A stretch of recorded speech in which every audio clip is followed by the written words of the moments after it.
Hello students, आज हम पढ़ेंगे गाउस की प्रमेय। ठीक है, तो गाउस की प्रमेय पढ़ने के पहले सबसे पहले तो हमें समझना है कि विद्युत फ्लक्स क्या है। विद्युत फ्लक्स विद्युत क्षेत्र में स्थित किसी पृष्ठ से अभिलंबवत गुजरने वाली विद्युत बल रेखाओं की संख्या को विद्युत फ्लक्स कहते हैं। विद्युत फ्लक्स एक अदिश राशि है। इसका मान धनात्मक, ऋणात्मक या शून्य हो सकता है। ठीक है, अगर पृष्ठ से होकर विद्युत बल रेखाएं बाहर की ओर जा रही हैं तो विद्युत फ्लक्स का मान धनात्मक, और अगर अंदर की ओर आ रही हैं तो विद्युत फ्लक्स का मान ऋणात्मक। और अगर पृष्ठ से बाहर जाने वाली और पृष्ठ के अंदर आने वाली विद्युत बल रेखाओं की संख्या समान है तो विद्युत फ्लक्स का मान शून्य होता है। इसके बाद है गाउस की प्रमेय। गाउस की प्रमेय का स्टेटमेंट ये है, phi is equal Q upon epsilon not.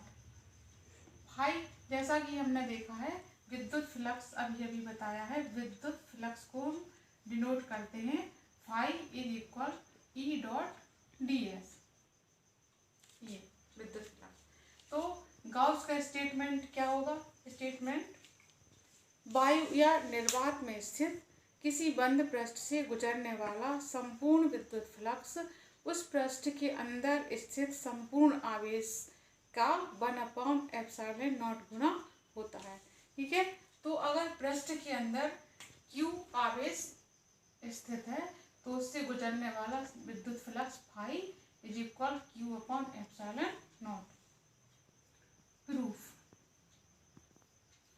Proof करने के लिए माना कि R त्रिज्या का एक गोला है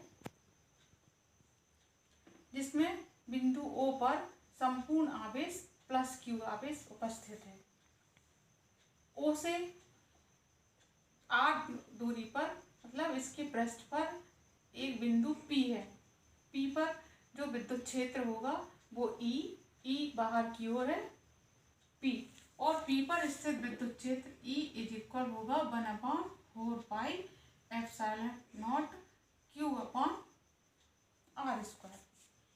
अब माना कि इस P के चारों ओर एक छोटा सा क्षेत्रफल ds है, एक सूक्ष्म क्षेत्रफल ds की हम कल्पना करते हैं,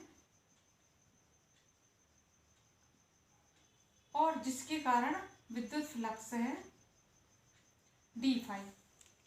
ds की दिशा भी इस पृष्ठ से बाहर की ओर है, तब d फाई इज इक्वल हो जाएगा E ds, और कुल विद्युत फ्लक्स फाई इज इक्वल हो जाएगा integration, surface integration of E ds equal S E ds cos theta. cos theta E और ds के बीच का एंगल है, और जैसा कि चित्र से स्पष्ट है कि E और ds के बीच का एंगल थीटा इज इक्वल 0, तब फाई इज इक्वल हो जाएगा E ds S।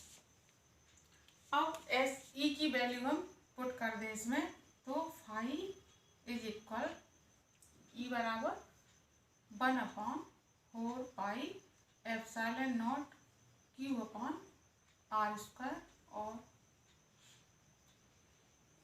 ds double integration phi is equal Q/4πε0 1/r² और इंटीग्रेशन ds।